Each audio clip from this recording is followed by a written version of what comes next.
Good afternoon, ladies and gents, and welcome to the second part of our executive webinar series called Digital Journey ROI Now.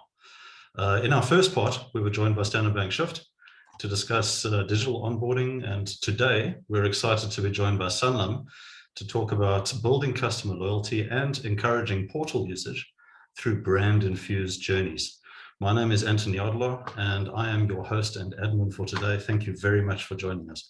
Before I introduce our speakers, some necessary housekeeping. We've made time for Q&A at the end, so if you have any questions during the course of this webinar, please pop them into the little Q&A widget at the bottom, and we'll do our best to answer them at the end. Also, just some advance warning, when you leave the webinar, a little survey will launch. Please take 20 seconds to complete that and tell us how we did. It's very important information for us. Right, so our roadmap for today is, first of all, this is a 40-minute webinar. We're going to start by looking at Sanlam's objectives and our basic approach. Then we're going to look at the specifics of the Sanlam program and the results. And if there's time, we're going to do a quick poll. But either way, we're going to jump into the Q&A at the end, and we're hoping for at least 10 minutes for the Q&A at the end. So on that note, I would like to introduce our speakers.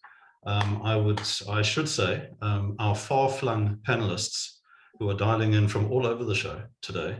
I'd like to start by welcoming Tebogo, Legodi, Sanlam Corporate and Digital Leads. Sorry, thank you very much for joining us. Hello, Tebogo.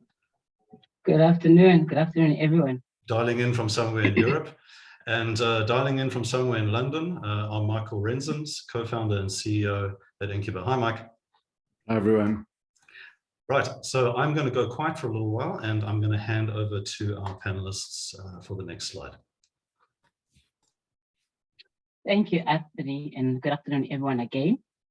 So Sanlam is a diversified financial services company, and we've got presence in about 33 countries in the continent.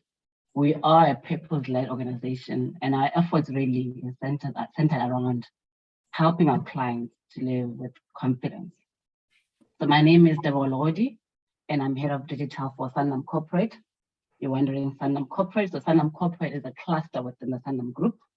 And what we do in Sanlam Corporate is we offer insurance solutions, retirement solutions, health solutions, investment solutions to corporates across South Africa. So the case study for this afternoon is really around Sanlam Corporate, but we'll be focusing on how do we engage with members of retirement funds. So I'll share a bit about that in a few minutes, but I'm going to hand over to Mike to give a bit of introduction about inQuba and also share the approach we took for the program. Brilliant, thanks, Tebogo. So hi everyone, I'm Mike Renzon. Anthony gave just a brief intro. Brief intro to inQuba is for those of you who haven't worked with us before, is we a company focused on customer journey management and customer experience management. The sharp wedge of inQuba is what we're doing in the journey management space. It's why I'm in the UK. I'm talking at a conference here on journey management. I think just some of the key insights. It's the first time I've been out to, not talking about a webinar, but to a physical international conference. And it's great to see that South Africa is really doing well and certainly ahead of our European counterparts in customer journey management. I presented at a workshop session yesterday. It was absolutely packed.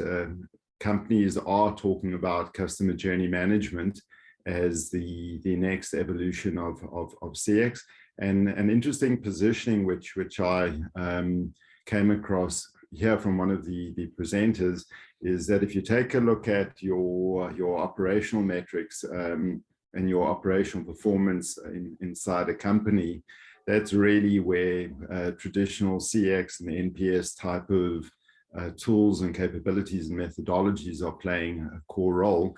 But as you move up, if you want to move into differentiation or you want to move into innovation, you will need more powerful capabilities. You'll need to be able to focus and target in on particular segments, and you'll need to be able to understand that customer behavior. And that's really where the role of customer journey management is. For those of you who haven't been exposed to customer journey management, it's very different to customer journey mapping. Customer journey mapping is a static exercise. Customer journey management is really the studies of customer journeys in real time, where the data organizes itself. So the image you see on the right-hand side is really a dynamically rendered journey of what customers really do, rather than a hypothesized journey, which is customer experience mapping, which we see that customers really follow. So the techniques can be used across the board, from customer acquisition to customer onboarding, to servicing, to retention. There's a whole lot of use cases for pinpointing exactly what's happening in the journey. inQuba as a company, today we're, I think, an 11-year-old company. We represented across 4 continents in the world. So we've got good global coverage, and we are highly rated by the analysts, and we in a very exciting space in customer journey. I really want to thank you, Tebogo, for agreeing to share your experiences today. What I would like to do is I'm going to quickly run through the methodology. I did this last time in the Standard Bank Shift presentation, but for those who are new to this webinar series today, I'd like to touch on the methodology, because it's so important to understand the methodology for context to the work that Sanlam is doing. So I'm going to run through that super quickly. inQuba has evolved best practices around the 5-step methodology, and the reason that we did this is for many companies, they know that they want to be able to manage their journeys a lot better, but the sequence for how you go about it, what you do, where you start, was a little bit daunting for companies, being a relatively new technology. So over the past few years, we've developed a methodology which is very strong and robust methodology, and so far we found that it is bulletproof. We haven't found a use case in terms of what a customer wants to achieve that the methodology doesn't support. First step in the methodology is what we call discovering the real customer journeys. And the real journeys, the way we do this is we have a process called Journey Accelerator Workshop. That's exactly how we started off with Tebogo and the Sanlam team, where we take a look at the journey, and in this case, it's an onboarding journey. And we want to be able to identify, well, what are the key journey points? So what is the journey points? We don't have to identify the journey paths, which is a huge challenge if you're trying to do journey mapping, because the journey points organize themselves into a rendering that you see in this picture. So for example, if you've got a welcome message and as a starting point, and your goal is to get people to register on your portal, then as people move through from the welcome message to the portal, you actually get a time in motion study in real time where these journeys reveal themselves. You can see the thickness of the line is the number of members, in this case, who traversed a particular journey. This is just a rendering, or a graphical rendering. Tebogo will share with you some of the real insights. The second step is where there's a point of interest. You would want to go into voice of the customer mode, and you simply click on that particular point, and it allows you to launch what we call a chat, which is an unstructured text chat, usually to help the person to say, well, why did you fall off at this particular point? And we organize that into different themes, which we call the value model. So people typically, they start journeys and they fall off journeys, and there's a high incidence of journey non-completion within financial services, and we're getting a huge amount of data on that. And we organize the reasons into 4 core groupings: economic, which is things around price, could be around interest rates or premiums. We organize it into symbolic, which is brand-related feedback, either brand affinity, or if there's negative feedback around a brand experience, if something took too much effort, or it took if it didn't work. And the last one is functional. Functional is usually product or product attribute types of things to say, well, I don't understand the features, or the features aren't broad enough, or do you have this particular feature? Step 3 is where we combine the customer data, the journey data, and the sentiment data from step 2 into analytics. And there's a range of analytics that we perform: shortest path, longest path, and the ability to drill down into a particular journey and understand what's happening to that journey. Step 1 to 3 we call journey analytics. Step 4 and 5 are journey orchestrations. And the huge theme that we are hearing now, not just in the South African market, but certainly in the European, the UK, North America, Australia, New Zealand, is this idea of moving past just analytics into orchestration. And that's a big part of what Tebogo is going to be sharing with you. And what we do in any particular point is we say create engagement and future audience and so on. And we say, well, what kind of engagement do we want at that particular point in the journey? There are different kinds of engagements. It's not, it shouldn't be confused with a marketing or MarTech kind of platform, because the engagement could be an intervention. So the intervention could be a breakout to someone in the call center. The intervention could be a change of process based on the insights from the analytics. So step 5 is to review and optimize any nudge, intervention, or change, and to understand the impact.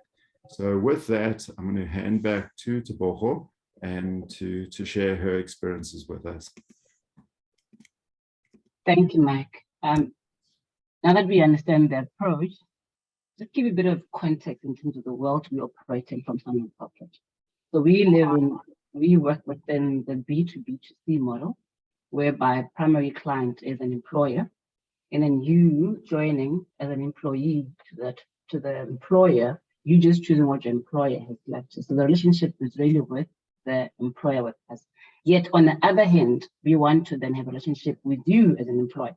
So at this point, the question we were asking ourselves is, how do you build customer loyalty when the customer hasn't chosen you for themselves? So in this case, an employee who joins who joined the employer hasn't chosen us, and we want to engage with them. We want to build a relationship with them.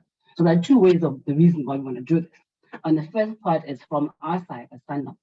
Building a relationship with a member or an employee is that we can help them save up to their retirement. And when they do save, we have an opportunity to then, at the end, if they're choosing to leave the employer, they can save with us or preserve their savings with us. But also when they're retiring, they can actually buy the retirement income with Sanlam. So it's important that we build the relationship with them. On the other hand, for the members, right, the employees, we know from our research that only 5% of South Africans retire financially independent. I mean, we can all sit here with stories of uncles, mothers, who actually at the end of their retirement journey really didn't save enough. So there's a win-win situation here for us as a business, but also for members of retirement fund. We also know retirement is looked at as a boring concept, is not sexy at all. So how do you get this engagement going? How do you build that trust and relationship with a member, one who didn't choose you, right? The employer chose you. So this is actually where we started off. So we borrowed from Forrester's report around bringing a brand to life with customer journeys, right? But then in that report, it makes a point to then say your brand promise is empty unless your brand-infused customer journeys make it a reality. So on the right, you see there's 6 elements that we looked at. So the key thing was around, we want to any engagement with this member. So when I talk about members, these are employees. So most of us on this call are actually members of retirement fund. You might not know your service provider because of the nature of it. So the idea is, how do you evoke emotions when you're engaging with the members using the simple language, but also impactful communication and creating positive outcomes. The last point, which is going to get to the next slide, is around understanding that journeys are not linear as well. So if we're focusing on cleaning up our onboarding process and catching you as a member at onboarding process, it's important that we want to keep that consistent toward toward your journey with us up until either you're retiring or you're changing jobs. So the 6th point speak to connecting dots throughout our journeys. So if we can move to the next slide. So it was key at the time when we were mapping customer journeys that we focus on the case study being onboarding, but we are clearly in our mind that this is a starting point of our relationship with the members. Through that, when they come to saving part or transacting with us, we are consistent in how we service them. If they need to make changes other than leaving their jobs or they're retiring, we also are still there. So the two things that we wanted to do around making customer journeys. So understanding how the touch points are, we wanted two things. The first thing is, how do they feel? So how will members feel? The other part is also what do we then want them to do? So there are two outcomes of this customer mapping journey. So we've got the touch points, right? So we know life stages, but then how do we want the members to feel? So first off, based on our insights prior to the journey with inQuba, we knew that members did not know about Sanlam, but also they didn't understand the retirement product or the benefits. So we wanted them to feel acknowledged by us, right? And also understand the product. That's how we wanted them to feel. In terms of actions, to then say, we want them to understand the importance of the savings journey, but also understand the product. And lastly, access the portal. The key thing to accessing portal is that we've seen in our insights as well that members who engage on a portal are most likely to be retained by us because there's that engagement and continuous understanding of the savings. So that's key for our business that our members actually access our digital platforms. But to do that, they need to feel acknowledged, also understand the product. Next slide, please. Tebogo, just a comment here, which is so interesting, is that one of the presentations that I saw yesterday at this CX conference was from Bain, who has obviously, they're the founders of NPS, and they've recently launched something called NPSX, and NPSX is NPS experience, and the approach that you're using here is really it's a groundbreaking approach, because typically the idea behind the CX program is to measure how it's very operational kind of measurement. So are we doing okay at our touch points? But what you're doing here is really taking a look at the customer point of view, and a key observation that the presenter made is to really take a look at a member or customer and say, well, what do they want? And in this case, I'd imagine they don't want a retirement product. No one wants a retirement product for the product, because you have to pay premiums, you have to do all these things. People want security, they want trust, they want financial freedom at that point. They want the knowledge that they're working with a partner who's going to get them there. And if you take a look in that second row, these are all the things that you've mapped. And all the presenters have spoken about this concept of trust. But I really like how you position it, that trust is built right from the beginning, where you start off at onboarding. Can you just share your thoughts around that, the trust, that trust aspect? That's correct. So the trust comes through as well, especially in our case. Like I said, members don't choose us, right? They just happen to be part of the fund that the employer has chosen. That's one. But also two is that we build in this relationship that we want in them when there's no longer a relationship with the employer, for them to be able to buy Sanlam as well. So I think that without that trust, then there isn't a way that the members will actually engage with us. We've seen that even in our insights, when members are leaving and we say, okay, either way, come preserve with us, or buy your retirement income with us. They're like, who are you? Where have you been? I don't know you. So I'd rather go to retail, for example. Yeah. So this becomes a good opportunity for us to ensure that during the time that we spend with members, or they're still within the employer, we then tap into that. And then trust comes with, if I send something through, do I get something back? Is it consistent? Is it communication? Do I know? And through that, that's where trust becomes key. But also you can consistently, throughout your journey with the member, tap into that. So I think that is key to our journey. So if we move to the next slide, and I think to that point where we found ourselves, right, is member joins, we send them a welcome message. And from the insights, we realized that actually members were actually, there's a lot of drop-offs there, because one, a mental model. I've just joined a company. There's a lot of things we're thinking about, right? Sanlam onboarding is just one little piece pie tie. And because we live with this, we think everything is that. But the truth is, we've come to realize that in a member's mind, there's so many forms you need to complete. You probably maybe changing location, you're moving kids. There's a lot. So now, how do you bring your brand out? How do you stand out as a brand? So I think this is where we realize that actually we were getting drop-offs. So how do we get a member to read this message and ultimately register? So this is when we realized that, okay, given that there was some idling time there, we had to creatively, and this was an overall change of the engagement. So we brought inQuba on board. We then said, we've got a welcome message. We can clean it up as much as we want. We're not getting the engagement we're looking for. And ultimately, we want the member to register, because when they're registered, we know they'll engage. So we created what we call the retirement goals. So part of the retirement, yeah, so this is a good example to it. Some of the engagement we had was, you still get the SMS. With the SMS you're getting, there's a link. That link takes you to your WhatsApp. And through the WhatsApp is engagement. So in the part of the retirement, we had like 5 questions. Where are you with the retirement? Have you started saving? Have you thought about it? So different questions that we're asking members. In that, each of these messages were tailored based on the retirement goal. So you'd go in, I haven't thought about it. Then we take you through the journey. And we didn't have this. We had to actually rethink how we want to engage members. Questions in, but also tailored infographic content specific to that retirement goal. And what we'll do is a week later, so if you look at the map we've got now, so if a welcome message, there's an engagement, there are goals, we'll always go back to you based on the goal you've set. Right? So if we said, I'm not thinking about it, the next nudge we bring up on, it's going to be linked to that goal you set. So the insights we got from that was that 33% of the customers have not thought about retirement goals at all. But based on the nudges and the outcome of that, we're able to pick that up and tailor the messages again. Also, 99% of the customers that were, if you can just go back to the previous slide, 39% of the customers weren't aware of the portal. And yet we've been planting it from the welcome message. So using the nudges and engaging with nudges and following up on that gave members an opportunity to understand, what is this portal about? And also based on my retirement goal, how is this portal going to help empower me to reach my goal? So I think there's a good link between the retirement goals, but also the use of the portal. And hence we've seen that increase in terms of the customers now being aware of the portal and using it. You can move to the next slide. Feedback also we got from that is obviously the good and the bad. And the bad are really there to help us improve, because it's a continuous journey.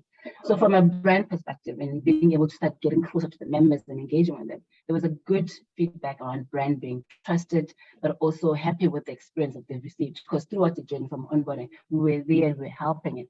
In part of the journey, we're also actually even in getting members to other offers that we've got, other solutions that we have for support. For example, we've got a division that deals with member support. Through the nudges, we are able to point those members to agents who are able to engage with members. Again, that improved the experience. Functionality was around also helping us see where from a portal we could improve. So again, the good and the bad. And I think this was all holistic in terms of helping us improve our service, but also our proposition to members.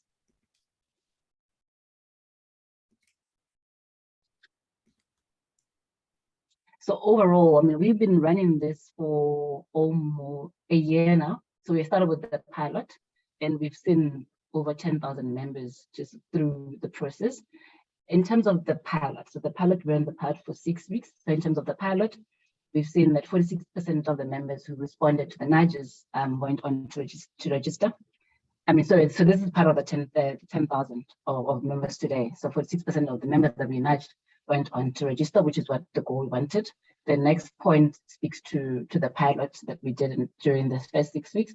So here we had 2 groups, the control and the test. The control only got the SMS, the welcome, and the test went through the whole engagement process. So if you compare the two, there's actually the 1% improvement in portal registration when you're comparing it to the control, right? So again, impactfulness of the nudges, but also the engagement that members felt. So that's been the results and some of the lessons we've learned in the onboarding journey.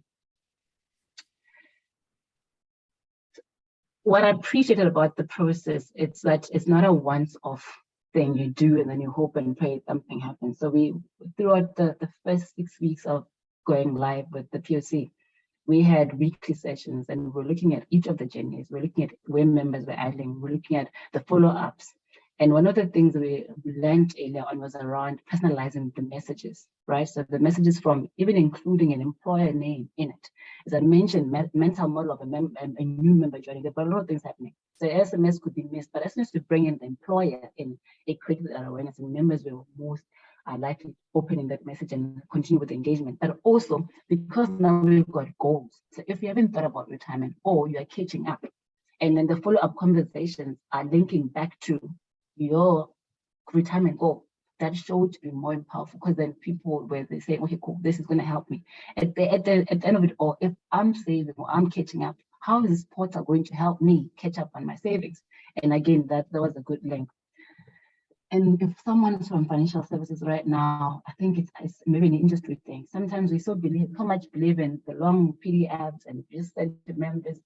This exercise also helped us to force ourselves to stop and say, no one wants to read a page of a PDF document within a WhatsApp, right? So we worked with almost like snackable content, bite-sized dialogues. Just get me there. So if the purpose of this call is to, or this interaction is for me to get a goal, get quickly to that. The next follow-up, you can then say, these are the things you should think about the goal. Then you break it down like that. I think that's been instrumental.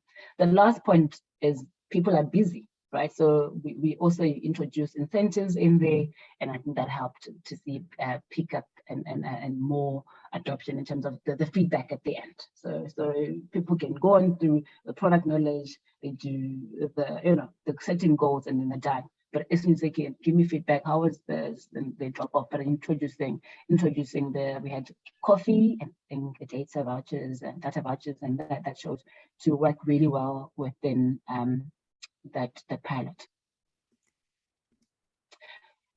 So in terms of the results, satisfaction was one of the things we mentioned, and with satisfaction was also around product knowledge, because I think this engagements gave us an opportunity to start educating members about the product, but also the knowledge around the other support that as members they've got.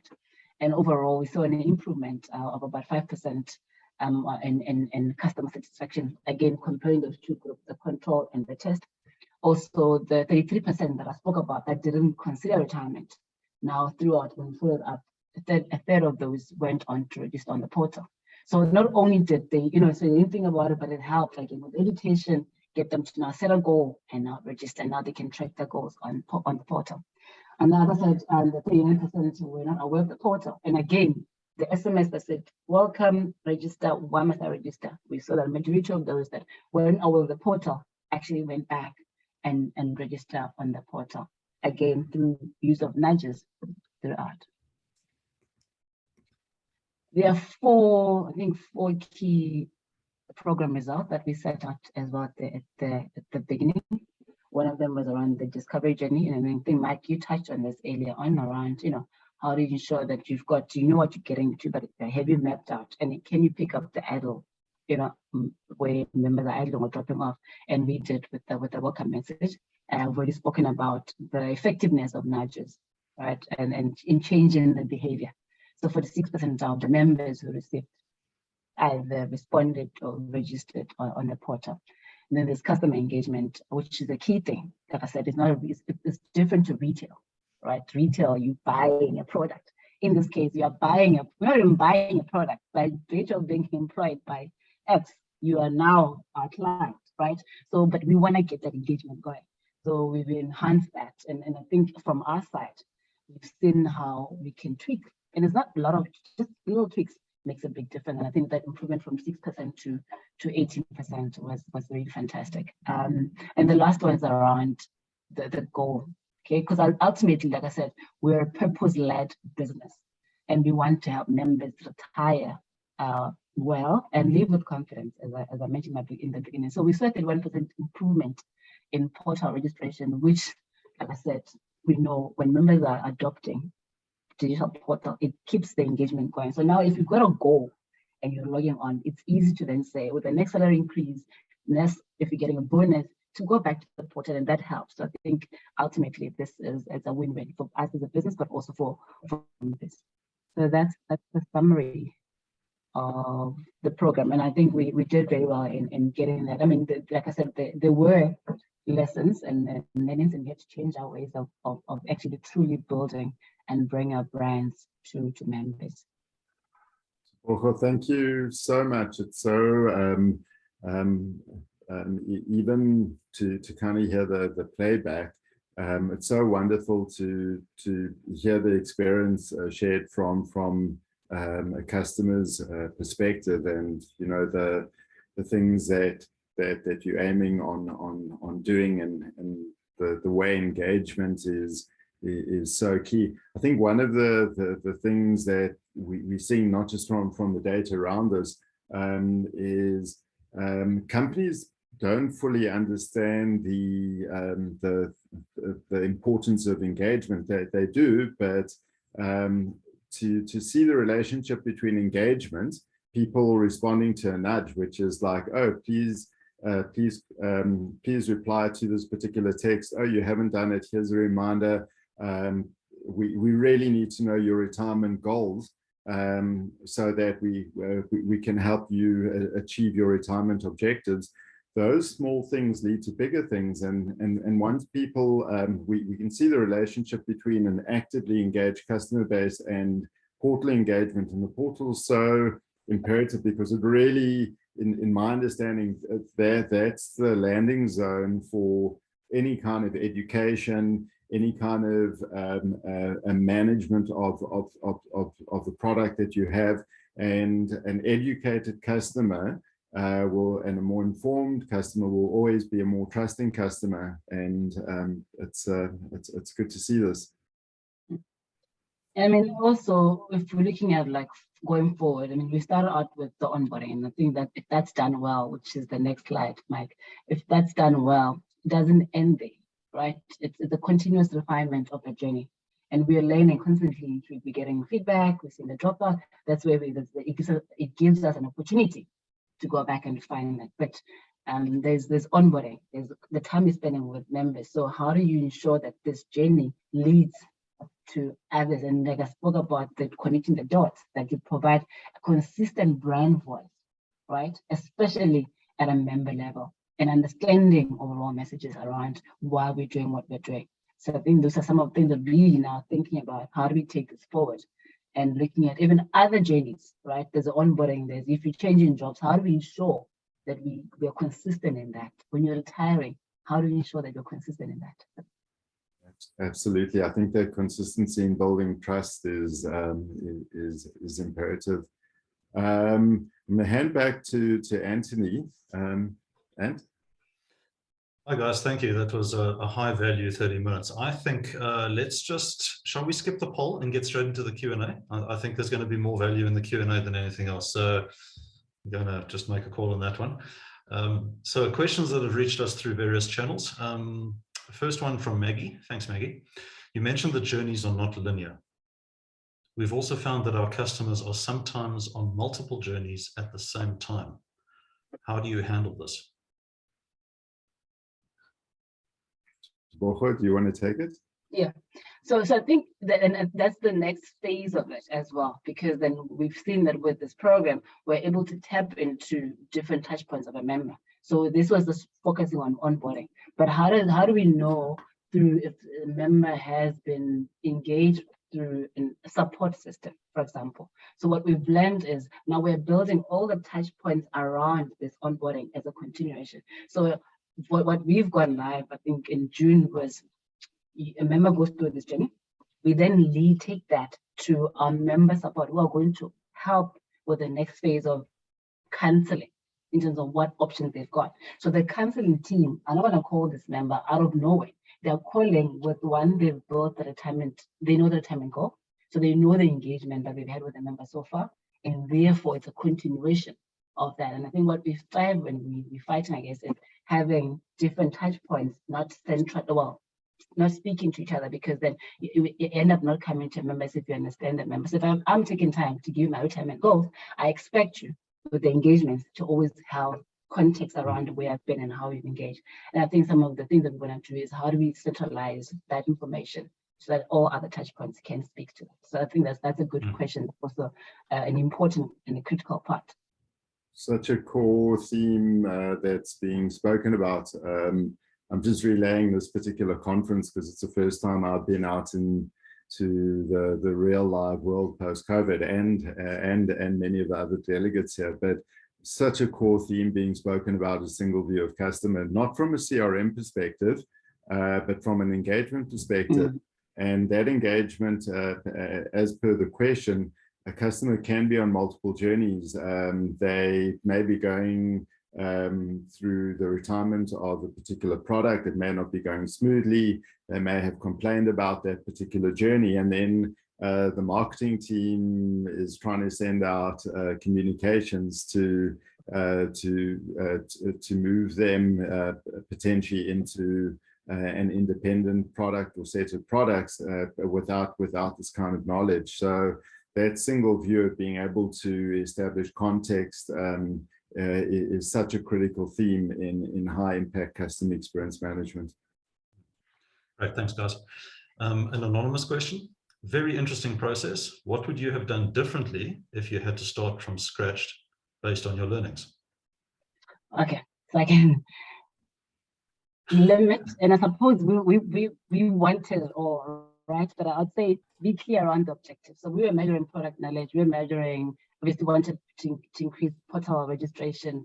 We wanted, satisfaction, and then the rewards. And so it's important. And I think what I would then do differently is just be clear around your key objectives and limit those, right? There's so much insight you will get, even if you have just like 2 or 3 focused themes around what you want to focus on. And I think that's where we maybe went a bit broad and we wanted to test a lot of things. And I think that's just one. So just if you're going to do this, try and have 1 or 2 objectives and then they get the depth of it. I think that's what we've learned. That's great, thank you. And just another anonymous one. I know that this was dealt with on one of the last slides, but just in case we need to say something different, it says, congrats, what are your next priorities based on progress to date? So this speaks to my last slide around looking forward. So we've done the onboarding and we're refining that. But to ensure that we're connecting the dots is to then say where else on the journey can be ingest and nudges. And I think from our business, it's when members are now leaving, because we want to make sure that build trust is built and relationship and engagement is built. And there are time and goals. When they're changing jobs, you can always link that back to them and say, hey, you said you want to catch up, so don't cash out. Save us. So it's almost looking at that. And I think it becomes like also from a trust that, almost these people have been with me on this journey. And now I said my goal to be this. So now why am I cashing out? Let me preserve with us. So I think that there's interconnectedness of journeys and seeing how from onboarding. So changing jobs or retiring, this will be the next one that we're focusing on. Great. This question from Josh, it says, out of interest, was it easy to access all the customer data needed for this implementation?